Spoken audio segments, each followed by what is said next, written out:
Қайырлы күн, каналыма қош келдіңіздер.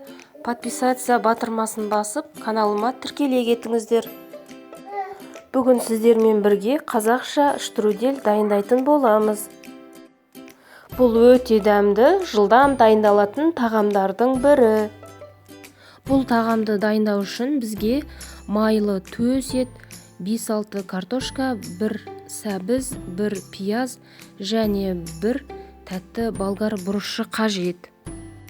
Ең алдымен етті салқын суға жуып, оны ұсақтап тураймыз. Біздің етімізде майлы болса және сүйектері болса, тағамымыз одан әрі дәмді бола түседі. Пиязды ұсақтап тураймыз, ал сәбізді дөңгелектеп етіп тураймыз. Болгар бұрышын турап, картошкаларды ірі-ірі етіп 2-3 бөлікке бөліп тураймыз. Қызып тұрған сұйық майға сарымсақты қызарғанша қуырып аламыз.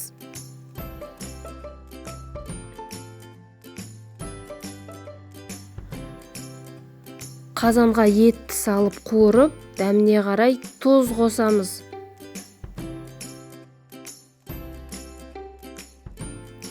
Қызарғанша етті қуырып алып, әбден жақсылап қуырылып болған етке аз мөлшерде су қосамыз. Қайнаған соң сол тамақтың бетіне картошканы саламыз. Жақсылап араластырамыз.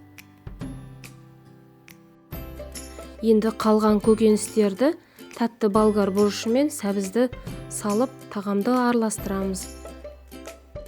Енді осы тағамның бетіне кәдімгідей етке иленген қамыр тәрізді етіп, 1 жұмыртқа қосып, шелпек илеп, оны жайып, тағамның бетіне орналастырып шығамыз. Енді қазанның астын басып, баяу отта 1 сағаттай пісіреміз.